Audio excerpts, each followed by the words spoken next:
Everyone. তো first of all sorry, কারণ আমার ভিডিও দিতে অনেক লেট হয়ে গেছে। এখন থেকে এভরিডে ভিডিও আসবে।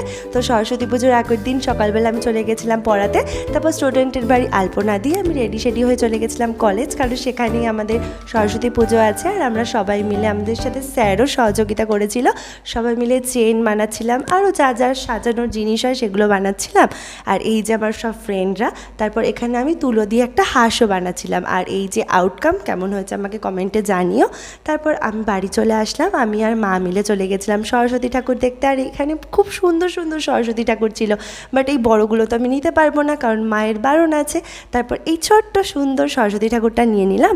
তারপর মা এখানে পুজোর যা যা লাগে সব কিছু বাজার করে নিল। তারপর চলে আসলাম বাড়িতে এসে মা সব কিছু রেডি করে নিচ্ছিল, আর আমি এখানে আলপনা দিয়ে ঘরটা সুন্দর করে সাজিয়ে নিচ্ছিলাম। আর এই গাঁদা ফুলগুলো আমি কিনে নিয়ে এসেছিলাম। পুজোর সব প্রস্তুতি ডান। মিনি ব্লগটা এই পর্যন্ত, টাটা।